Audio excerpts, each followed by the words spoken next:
Kami datang kepadamu Tuhan di siang hari ini karena kami rindu mencintai Engkau.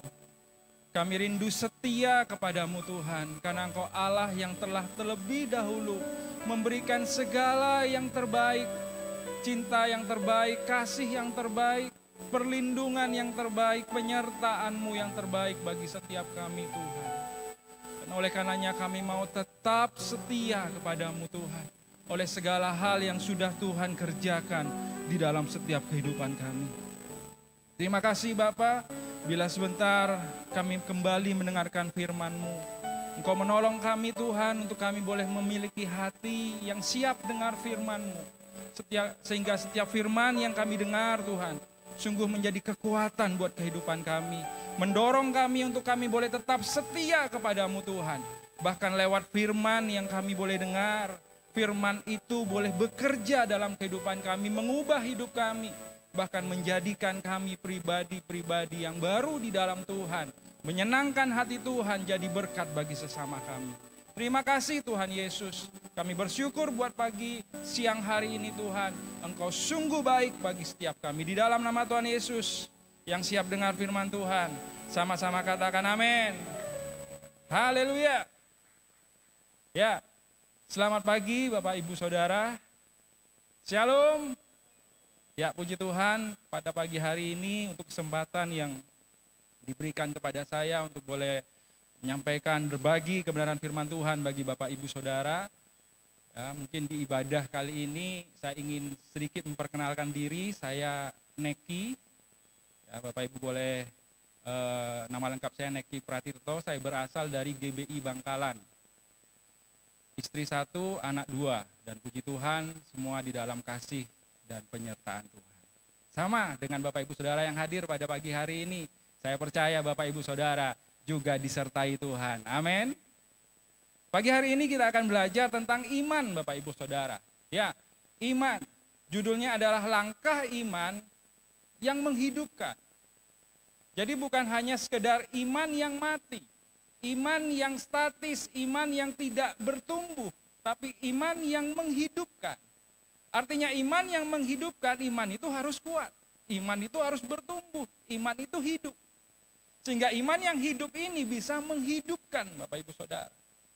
Hari ini kita akan melihat dari sebuah kisah di dalam Yohanes yang keempat, ayat 46 sampai 54.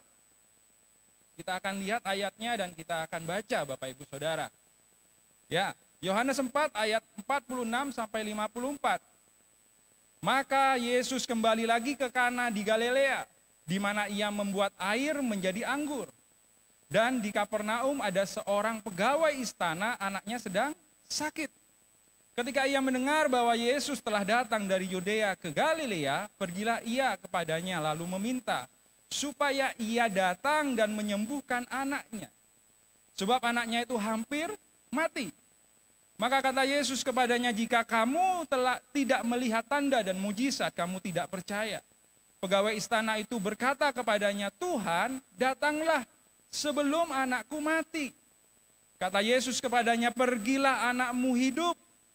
Orang itu percaya akan perkataan yang dikatakan Yesus kepadanya, lalu pergi. Ketika ia masih di tengah jalan, hamba-hambanya telah datang kepadanya dengan kabar bahwa anaknya hidup. Ia bertanya kepada mereka, pukul berapa anak itu sudah sembuh? Jawab mereka, kemarin siang pukul 1 demamnya hilang. Maka teringatlah ayah itu bahwa pada saat itulah Yesus berkata kepadanya, anakmu hidup. Lalu ia pun percaya dan ia seluruh keluarganya. Dan itulah tanda kedua yang dibuat Yesus ketika ia pulang dari Yudea ke Galilea. Amin Bapak Ibu Saudara. Bapak Ibu Saudara, kalau kita perhatikan ayat-ayat ini ada sebuah peristiwa yang sangat luar biasa. Secara sederhana kalau saya boleh menggambarkan, ada seorang ayah anaknya sakit keras. Ya, yang dibilang sakit keras di sini artinya sakitnya sudah seakan-akan sudah tidak tertolong lagi. Ia mencari dokter, ia mencari orang-orang yang terbaik. Bahkan rumah sakit yang terbaik, tetapi tidak ada hasil. Dengan air mata ia menunggu, dengan kesedihan dia berharap. Untuk apa? Keajaiban bisa terjadi. Lalu si bapak ini mendengar sebuah kabar bahwa di suatu kota itu ada seorang pribadi yang dapat menyembuhkan. Ya, karena pribadi atau dokter atau orang yang dapat menyembuhkan itu dia tahu ada di kota yang lain, dia segera datang ke kota itu. Dan apa yang terjadi? Dia berhasil menjumpai si dokter ini, orang yang bisa menyembuhkan ini, tapi yang dia dapatkan adalah dia tidak dapat membawa dokter ini ke rumahnya. Ya, kata dokter, sudah kamu pulang saja, nanti anakmu sembuh. Nah, sesuatu kalau kita pikir, mana mungkin kalau si dokter nggak ketemu dengan anaknya, kemudian anaknya diperiksa dan diberi obat, tidak mungkin anaknya bisa sembuh. Tapi yang terjadi kalau kita melihat ayah itu bisa punya dua pilihan, dia cemas, khawatir, takut. Tapi ada hal yang lain, dia bisa memilih untuk tetap percaya dengan pesan yang disampaikan oleh si dokter tersebut. Dan si bapak ini, ia memilih untuk percaya. Dan kita melihat saat dia pulang, ternyata anaknya benar-benar sembuh. Sama seperti apa yang dikatakan oleh dokter tersebut. Demikian juga dengan apa yang dialami oleh pegawai istana ini, Bapak Ibu Saudara. Dia datang kepada Yesus dengan sebuah kebutuhan. Tetapi ia pulang dengan sebuah iman yang berbeda. Imannya menghidupkan. Next. Ya. Iman dari pegawai istana ini dikatakan ia datang dengan kebutuhan, tapi pulang dengan iman yang menghidupkan. Nah, Bapak Ibu Saudara, mari kita akan melihat Bapak Ibu Saudara apa yang dapat kita pelajari daripada iman si pegawai istana ini. Yang pertama Bapak Ibu Saudara, iman pegawai istana ini adalah iman yang berawal dari sebuah kebutuhan. Ya, iman pegawai istana ini memulai imannya dengan sebuah kebutuhan.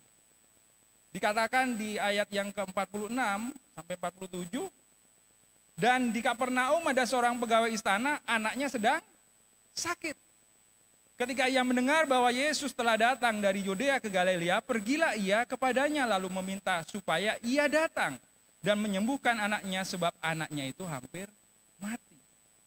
Jadi dari ayat-ayat ini kita bisa melihat bahwa keadaan anak dari pegawai istana ini dikatakan sedang sakit, bahkan hampir mati, Bapak Ibu Saudara. Ini sebuah keadaan yang sangat-sangat tidak nyaman bagi pegawai istana. Ini kalau bisa dibilang keadaan yang sangat penting dan sangat mendesak, Bapak Ibu Saudara. Dari mendesak dan sangat pentingnya tersebut, maka pegawai istana ini rela untuk pergi menjumpai Yesus. Dikatakan di sana bahwa Yesus sedang ada di Kana, Bapak Ibu Saudara. Sedangkan posisi daripada pegawai istana ini ada di Kapernaum. Nah, jarak antara Kapernaum ke Kana itu sekitar 38 kilo. Dan menurut Google Maps, butuh waktu sekitar 8 jam untuk jalan kaki dari Kapernaum menuju kepada Kana. Dan daerah di situ Bapak Ibu Saudara, Kapernaum merupakan dataran rendah, sedangkan Kana itu dataran tinggi. Jadi untuk bisa si pegawai istana ini menuju ke Kana, dia harus melewati sebuah dataran tinggi, perjalanan yang menanjak. Dan ini membuat sesuatu yang jauh lebih sulit, jauh lebih susah dihadapi oleh pegawai istana ini. Tapi dia rela untuk pergi, Bapak Ibu Saudara. Dia rela untuk mau menjumpai Yesus yang ada di Kana. Nah, Bapak Ibu Saudara, kalau kita perhatikan, sebagai pegawai istana, dia pasti punya kuasa. Sebagai pegawai istana, dia punya uang yang banyak. Dia bisa saja memerintahkan anak buahnya, pegawainya, atau bawahannya untuk pergi menjumpai Yesus. Tapi sekali lagi pegawai istana ini pergi sendiri. Dia tidak suruh orang, dia tidak perintahkan orang, dia pergi sendiri dengan perjalanan yang jauh, dengan perjalanan yang susah. Saya percaya orang yang model seperti ini, kalau bukan karena kebutuhan yang mendesak dan sangat penting buat dia tidak akan melakukan hal itu. Tapi kita lihat pegawai istana ini mau pergi untuk menjumpai Yesus. Karena dia sadar dia punya anak yang sangat dia kasihi. Anak yang mungkin sangat dia cintai. Saat ini sedang sakit dan hampir mati. Dan pegawai istana ini segera pergi menjumpai Yesus, Bapak Ibu Saudara. Ya, mungkin situasi yang dialami oleh pegawai istana ini adalah situasi yang sama yang mungkin sedang kita alami hari-hari ini. Mungkin kita mengalami sebuah keadaan di mana kita sudah sakit, sudah bertahun-tahun, tapi tidak sembuh-sembuh. Kita mungkin sedang diperhadapkan dengan keadaan ekonomi yang semakin sulit. Kita diperhadapkan dengan mungkin kita sudah terlilit utang yang sudah semakin banyak. Kita sudah tidak tahu bagaimana cara untuk bisa keluar dari semua ini. Mungkin kita juga orang-orang yang sedang memiliki hubungan yang rusak, hubungan yang tidak baik dengan pasangan, dengan anak-anak, di dalam keluarga. Kita sudah merasa keluarga kita sudah ada di dalam sebuah kebekuan, sehingga tidak bisa untuk dipulihkan lagi. Bapak Ibu Saudara, apapun keadaan Bapak Ibu Saudara hari ini, kita butuh Tuhan Yesus. Amin. Kita perlu Tuhan Yesus. Karena di dalam Yesuslah ada mujizat. Di dalam Yesuslah ada jalan keluar. Di dalam Yesuslah ada kasih yang Dia akan berikan kepada setiap kita semua. Bapak Ibu Saudara, mari ketika kita mengalami keadaan-keadaan yang sulit seperti sekarang ini, mari datang kepada Yesus. Karena hanya Yesuslah alamat yang paling tepat buat setiap kehidupan kita. Bapak Ibu Saudara, pegawai istana ini datang kepada Yesus bukan untuk mengenal Yesus. Pegawai istana ini datang kepada Yesus karena sebuah kebutuhan. Karena apa? Anaknya hampir mati. Ya, Mazmur yang ke-50 ayat yang ke-15 dikatakan, berserulah kepadaku pada waktu kesesakan, aku akan meluputkan engkau. Ini yang harus kita lakukan di hari-hari ini, Bapak Ibu Saudara. Semakin banyak berseru kepada Yesus. Berseru kepada Allah kita, berseru kepada Tuhan. Di saat-saat kita mengalami sebuah kesesakan. Karena janjinya Dia akan meluputkan kita. Dia akan menolong kita. Dia akan memberikan jalan keluar buat kita. Bapak Ibu Saudara, apakah kita percaya kepada Yesus saat kita di dalam keadaan yang susah saja? Ya, ketika kita datang kepada Yesus dalam keadaan yang sulit, dalam keadaan terdesak, Tuhan Yesus pasti tolong kita. Tapi alangkah baiknya apabila setiap kita datang kepada Yesus dalam segala keadaan. Amin Bapak Ibu. Baik di dalam keadaan yang baik maupun di dalam keadaan yang buruk, dalam keadaan yang sulit maupun di dalam keadaan senang, kita tetap mau datang kepada Yesus. Karena sesungguhnya Yesus bukanlah penolong di saat darurat saja Bapak Ibu Saudara. Tapi Dia penolong di setiap waktu, di setiap keadaan. Dialah penolong yang setia, sama seperti pujian yang kita naikkan tadi. Dia penolong yang setia kepada kita. Bapak Ibu Saudara, kalau hari-hari ini kita mulai sedikit kecewa dengan Tuhan karena doa yang tidak terjawab. Kita mungkin merasa Tuhan kok jauh, Tuhan kok enggak peduli. Bapak Ibu Saudara, pagi hari ini mari sadar kembali bahwa Dia sungguh Tuhan yang dapat dipercaya. Dia Tuhan yang setia. Mari datang kepada Tuhan dalam segala keadaan kehidupan kita. Jangan hanya di waktu kita sakit. Jangan hanya di waktu kita mengalami masalah ekonomi. Jangan hanya ketika kita mengalami konflik. Tapi di dalam segala keadaan kita mau datang kepada Yesus. Karena di dalam Yesus Dia ingin punya sebuah relasi di dalam setiap kehidupan kita. Dia ingin supaya kita mengalami Dia di dalam segala keadaan hidup kita. Bapak Ibu Saudara, next. Jangan tunggu keadaan terdesak baru mencari Tuhan. Jadikan iman kepada Yesus sebagai gaya hidup, bukan pelarian di saat susah. Seberapa banyak di tempat ini yang ingin terus mencari Yesus dalam segala keadaan? Angkat tangan kita, berikan sorak-sorai kemuliaan bagi Tuhan kita. Haleluya Bapak Ibu Saudara. Dalam keadaan krisis maupun di dalam keadaan yang baik, kita mau tetap datang kepada Yesus. Sebab itulah iman yang benar. Ya. Yang kedua Bapak Ibu Saudara, iman yang sejati itu bicara soal kita percaya sebelum melihat. Percaya sebelum melihat. Yesus berkata, jika kamu tidak melihat tanda dan mujizat, kamu tidak percaya. Namun dia tidak pergi bersama pegawai itu. Ia hanya berkata, anakmu hidup. Yesus tidak sedang menegur pegawai istana ini. Ya, sudah pegawai istana ini pergi jauh-jauh untuk menemui Yesus. Yesus perkataan pertamanya apa? Jika kamu tidak melihat tanda dan mujizat, kamu tidak percaya. Tapi sebenarnya hal ini disampaikan oleh Yesus bukan hanya menegur pegawai istana.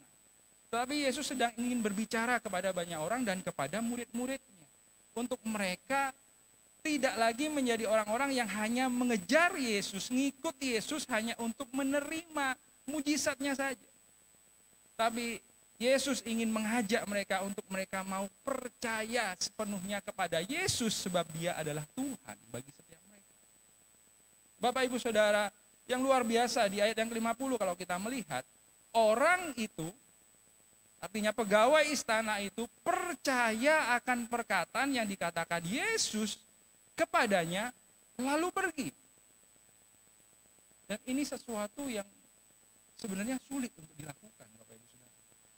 Sebuah keadaan di mana pegawai ini ketemu dengan Yesus, berharap sudah datang jauh-jauh, ayo Yesus, aku punya kebutuhan. Anakku di rumah sakit mau mati. Ayo ikut aku pergi ke rumahku. Ini sebenarnya harapan dan keinginan daripada pegawai istana ini, bawa Yesus ikut ke rumahnya. Tapi apa yang dilakukan oleh Yesus? Seakan-akan Yesus mengusir si pegawai istana ini. Ya, Yesus mengatakan pulang aja. Pulang aja engkau hai pegawai istana. Saya rasa pegawai istana ini merasa, loh, kok Yesus katanya dia baik, katanya dia penuh kasih, katanya dia suka menolong, kok saya diusir? Saya tidak dapat membawa Yesus datang ke rumah. Bapak Ibu Saudara, sebenarnya di sini kita melihat bahwa Yesus sedang ingin mengajar. Bukan hanya pegawai istana, tapi semua murid-murid dan orang-orang yang ada pada saat itu. Untuk apa? Belajar percaya. Ya, percaya bukan sesuatu yang mudah, Bapak Ibu Saudara. Tapi kita percaya dengan kita punya iman dan kepercayaan yang penuh kepada Yesus. Sebenarnya disitulah letak Tuhan ingin mengajar kita. Ingat bahwa Yesus tidak kelihatan, Bapak Ibu Saudara. Hari ini siapa yang bisa melihat Yesus? Ada? Ya, tidak kelihatan. Tapi kita beriman Yesus itu ada, Yesus itu hadir di tengah-tengah kita, di dalam kehidupan kita. Ini yang dinamakan dengan iman dan percaya, Bapak Ibu Saudara. Dan dengan iman dan percaya yang sekalipun kita tidak melihat, kita merasakan kasih-Nya, kita merasakan kebaikan-Nya, kita merasakan pertolongan-Nya. Ya, kemudian Yesus tidak pergi ke rumah pegawai itu, ia hanya berkata, pergilah anakmu hidup. Dan apa yang dilakukan oleh pegawai istana ini? Dia mulai percaya dengan perkataan Yesus, lalu pergi. Mungkin di dalam setiap langkah ketika pegawai istana ini melangkah pulang ke rumahnya, di dalam pikirannya penuh, bagaimana keadaan anakku? Sembuh atau mati? Sembuh atau mati? Ya, mungkin itu kalau kita yang alami, Bapak Ibu Saudara. Tapi pegawai istana ini memberikan sebuah teladan yang luar biasa. Di setiap langkah, sekalipun sulit, sekalipun mungkin dia penuh bertanya, benar enggak? Tapi dia tetap memilih untuk percaya. Percaya dan percaya. Untuk apa? Percaya bahwa sungguh-sungguh anaknya hidup. Dan kita melihat, ia sepertinya pulang dengan sebuah tangan yang kosong. Karena harapannya, keinginannya tidak terpenuhi. Tapi karena imannya, ia boleh melihat bukti daripada kepercayaan dan imannya. Dia melihat anaknya sembuh. Bapak Ibu Saudara, cara Tuhan memang tidak seperti yang kita bayangkan dan yang kita rancangkan. Oleh karenanya kita belajar percaya. Inilah iman yang sejati. Ibrani 11 ayat yang ke-1 dikatakan, iman adalah dasar dari segala sesuatu yang kita harapkan dan bukti dari segala sesuatu yang tidak kita lihat. Percaya memang tidak mudah, Tapi di dalam percaya itu ada kekuatan yang besar dan luar biasa. Sama seperti apa yang dialami oleh Yosua. Yosua pernah mengalami sebuah perjalanan iman, ya, sebuah keadaan di mana dia harus melewati sebuah tembok Yeriko yang besar. Dia melihat kenyataan bahwa tembok itu besar, bahwa tembok itu sangat tebal, sangat kuat, dan sangat mustahil untuk bisa dihancurkan. Tapi apa yang dilakukan Yosua? Dia percaya terhadap firman yang disampaikan kepada Yosua, bahwa Allah mengatakan bahwa tanah Kanaan yang telah dijanjikan itu akan diberikan kepada Yosua dan bangsanya, Bapak Ibu Saudara. Dari kepercayaan akan firman itu, sekalipun kenyataan yang dia lihat, Yeriko itu kuat, temboknya pasti tidak akan tertembus. Tapi karena dia percaya terhadap firman Tuhan, maka dia terus melangkah. Melangkah dan melangkah. Terbukti dari apa? Dari respon terhadap firman-Nya. Respon iman yang ditunjukkan oleh Yosua, dia berusaha untuk percaya dan taat. Taat untuk melakukan setiap hal secara detail apa yang Tuhan sampaikan kepada Yosua dan bangsa Israel. Dilakukan semuanya, Bapak Ibu Saudara. Dan kita melihat dari apa yang dia lakukan, setiap langkah, setiap ketaatan yang dilakukan, lahir sebuah firman, sebuah iman yang semakin kuat, Bapak Ibu Saudara. Dari iman yang kuat tersebut, terjadi sebuah perubahan yang nyata. Apa itu perubahan yang nyata? Ketika bangsa Israel ini bersorak, ketika bangsa Israel ini taat, Yeriko yang kuat dan tidak tertembus akhirnya runtuh, roboh. Kita melihat di sini bahwa kenyataan ternyata tunduk kepada kebenaran firman Tuhan.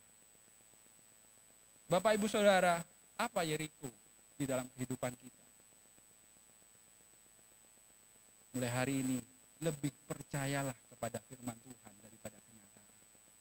Apa yang Tuhan sampaikan kepada kita, apa yang Tuhan firmankan kepada kita, percayalah. Itu yang akan membuat iman kita bertumbuh. Iman kita semakin kuat. Sehingga apapun boleh terjadi, kita tetap melihat bahwa firman Tuhan yang akan tetap menang. Ya, kadang ketika kita berdoa seolah-olah Tuhan tidak dengar. Tuhan diam, hati kita makin resah, khawatir. Tapi justru di masa-masa itu Tuhan sedang menguji, masih percayakah engkau kepadaku? Meski kita belum melihat tanda-tanda, Tuhan menjawab doa-doa kita. Kadang kita harus menunggu sampai kita bersyukur kepada Tuhan, sebelum kita menerima segala yang terbaik daripada Tuhan.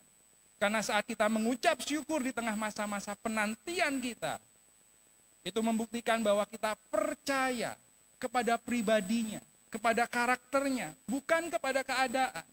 Dan iman seperti inilah adalah iman yang menyentuh hati Tuhan. Bapak Ibu Saudara, meskipun hari-hari ini kita lemah, mungkin kita bingung, kehilangan arah, Tuhan tidak pernah jauh dari kita. Ia hanya menunggu kita untuk datang kepadanya, kemudian percaya dan bersyukur. Seolah-olah kita sudah menerima jawabannya. Sebab iman yang sejati, Bapak Ibu Saudara, itu adalah iman yang kita tetap percaya sebelum melihat. Dan tetap mengucap syukur sebelum doa itu dijawab. Ya, next. Iman bukanlah tentang melihat seluruh jalan, melainkan sebuah keberanian untuk mengambil langkah pertama tanpa mengetahui apa yang ada di ujungnya. Jadi milikilah iman yang tetap percaya. Bukan hanya percaya terhadap jawabannya, tapi percaya kepada pribadi Yesus yang dapat dipercaya. Ini yang harus kita lakukan, Bapak Ibu Saudara. Mungkin kita tidak melihat akhirnya. Mungkin kita tidak melihat seluruh ceritanya. Tapi belajar melangkah bersama Tuhan. Dan kita akan tetap mengisi kehidupan kita dengan rasa syukur yang penuh kepada Dia. Dan kita akan melihat jawabannya yang tepat pada waktunya dan tidak pernah terlambat dalam kehidupan kita. Ada amin Bapak Ibu Saudara? Itu yang kedua. Yang ketiga Bapak Ibu Saudara, iman yang sejati adalah iman yang menghidupkan dan berdampak. Ya, di dalam perjalanan pulang pegawai istana ini mendapat kabar. Ya, kalau saya boleh ilustrasikan, pegawai istana ini di tengah perjalanan, pegawai-pegawainya datang untuk menemui dia. Dan memberikan kabar Bapak Ibu Saudara bahwa apa? Anaknya sembuh. Kemudian dia mengingat-ingat lagi, kapan anakku sembuh? Tanya kepada anak pegawai-pegawainya, pegawai istana ini, Bapak Ibu Saudara. Dan ternyata dikatakan tepat waktunya ketika Yesus mengatakan bahwa anaknya sembuh. Kita melihat di sini di ayat 53 sampai 54 dikatakan, maka teringatlah ayah itu bahwa pada saat itulah Yesus berkata kepadanya, anakmu hidup. Lalu ia pun percaya, ia dan seluruh keluarganya. Dan itulah tanda kedua yang dibuat oleh Yesus ketika ia pulang dari Yudea ke Galilea. Ada dua kata percaya kalau kita perhatikan dari kisah ini. Percaya yang pertama adalah pegawai istana ini percaya bahwa anaknya sembuh. Tapi percaya yang kedua, kita melihat, dia melihat bukti dari kepercayaannya. Bahkan bukan hanya melihat bukti bahwa anaknya sembuh, si pegawai istana ini memiliki sebuah pertumbuhan iman, pertumbuhan kepercayaannya bukan hanya kepada jawaban, tapi kepada pribadi Yesus. Dia semakin percaya bahwa Yesus adalah Tuhan. Ini adalah pertumbuhan yang terjadi antara percaya yang hanya melihat jawaban menjadi percaya yang kepada pribadi Yesus. Dan ini yang dialami oleh pegawai istana ini, Bapak Ibu Saudara. Kita melihat bahwa sebenarnya mujizat yang terbesar bukan hanya doa yang dijawab. Mujizat yang terbesar bukan hanya ketika sakit kita sembuh. Mujizat yang terbesar bukan hanya kondisi kita dipulihkan. Tapi sebenarnya mujizat yang terbesar adalah di saat kita percaya kepada Yesus. Kita yang berdosa, percaya kepadanya. Kita diampuni, kita dibenarkan, kita dikuduskan, kita dimuliakan. Ini sebenarnya mujizat terbesar yang seharusnya kita alami, Bapak Ibu Saudara. Percaya pada pribadinya, bukan hanya kepada jawabannya. Bapak Ibu Saudara, iman yang sejati tidak berhenti pada diri sendiri, tetapi menghidupkan dan berdampak bagi orang-orang sekitar kita, khususnya kepada keluarga. Ya, karena keluarga adalah tempat atau lingkungan yang paling dekat dengan kita. Seharusnya pertumbuhan iman kita yang pertama kali merasakan siapa? Orang-orang terdekat kita. Mungkin bisa istri, suami, anak-anak, keluarga kita. Mereka pastikan bahwa mereka adalah orang-orang yang menerima dampak pertama dari pertumbuhan iman kita kepada Yesus. Jangan hanya ketika kita melayani atau kita berkata bahwa imanku kuat, imanku hebat, tapi hanya di luar, Bapak Ibu Saudara. Tapi di dalam, di rumah, kita seperti orang yang tidak diharapkan. Mari berubah. Karena seharusnya iman kita itu ditunjukkan terlebih dahulu dirasakan oleh orang-orang yang ada di sekitar kita. Ya, Kisah Rasul ayat 16, Kisah Rasul 16 ayat yang ke-31 dikatakan di sana, percayalah kepada Tuhan Yesus dan engkau akan selamat, engkau dan seisi rumah. Sebuah ayat yang mungkin kadang hilang dari pandangan kita. Ya, saya percaya kepada Yesus, tapi untuk keluarga pokoknya susah untuk dipulihkan. Bapak Ibu Saudara, ini hal yang penting. Dan ini saya percaya Tuhan sedang bekerja dengan luar biasa hari-hari ini. Selain Tuhan memulihkan kehidupan kita secara pribadi, Tuhan juga ingin memulihkan keluarga-keluarga kita. Amin Bapak Ibu Saudara. Ya, ini yang Tuhan sedang ingin kerjakan hari-hari ini. Di tengah banyaknya kesulitan yang terjadi, Tuhan ingin menguatkan setiap keluarga-keluarga. Bapak Ibu Saudara, kalau saya ingat ayat ini, saya ingat bagaimana pertobatan pertama saya, Bapak Ibu Saudara. Saya memang berasal dari keluarga Kristen. Dari kecil sudah KTP Kristen karena orang tua Kristen. Tapi saya melihat bahwa di suatu ketika ada sebuah KKR, gitu, saya hadir di sana, saya mendengar firman Tuhan bahwa kita ini semua orang yang berdosa dan kita butuh juru selamat, yaitu Yesus Kristus. Dan di saat itulah saya memutuskan untuk saya percaya kepada Yesus sepenuhnya dan bertobat dari segala dosa-dosa saya. Dan Bapak Ibu Saudara, tahukah, satu permintaan ya yang terlintas di dalam pikiran saya ketika saya pertama kali bertobat, bukan untuk meminta jodoh yang cantik, bukan minta pasangan yang terbaik, enggak Bapak Ibu Saudara. Saya tidak minta saya diberkati jadi orang kaya raya, tidak. Ternyata setelah saya renungkan hari-hari ini, yang pertama kali saya minta adalah, Tuhan, saya ingin keluarga saya semuanya dipulihkan. Orang tua saya dipulihkan dan keluarga besar kami dipulihkan. Ternyata ini Bapak Ibu Saudara. Dan ketika saya coba renungkan Bapak Ibu Saudara, ya memang orang tua saya, papa mama sudah dipanggil Tuhan.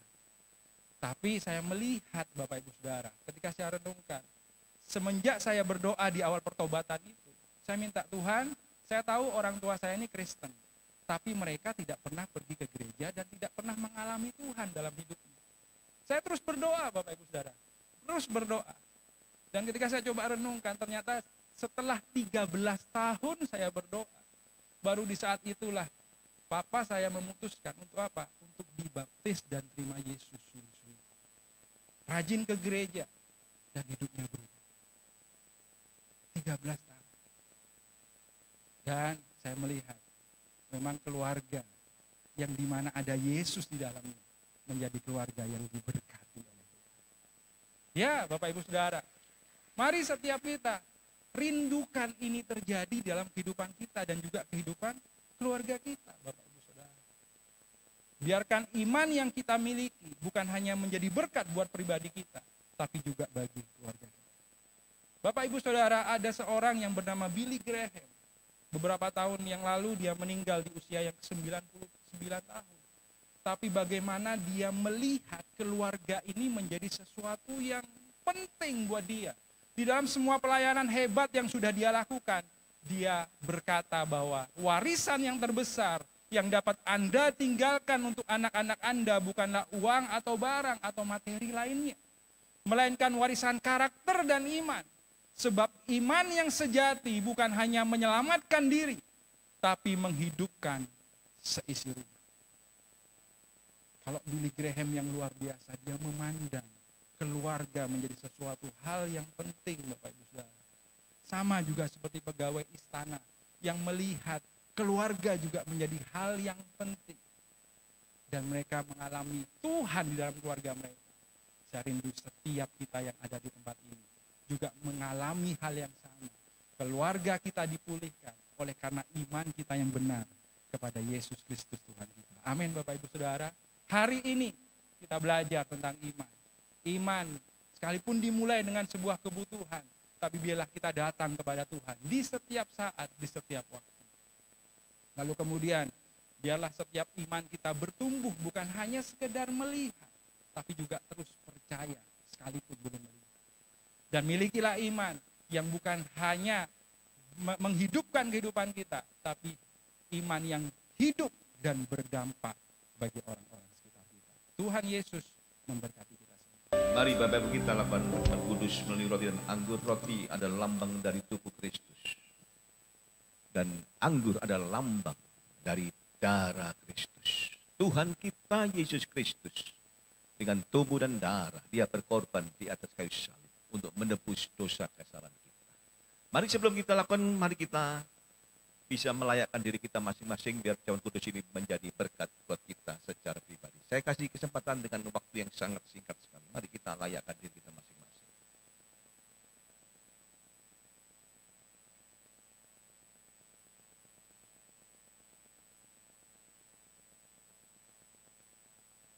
Haleluya. Ada yang sudah siap?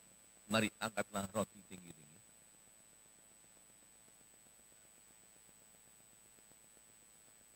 Demikian bunyi firman Tuhan. Sebab apa yang telah kuteruskan kepadamu, telah aku terima dari Tuhan. Yaitu bahwa Tuhan Yesus pada malam waktu ia diserahkan mengambil roti. Dan sesudah itu ia mengucap syukur atasnya. Ia memecah-mecahkannya dan berkata, inilah tubuhku yang diserahkan bagi kamu. Perbuatlah ini setiap kali kamu mengalaminya menjadi peringatan akan aku. Bukankah roti yang kita pecah-pecahkan adalah persekutuan dengan tubuh Kristus? Mari kita makan sama-sama dalam nama Yesus.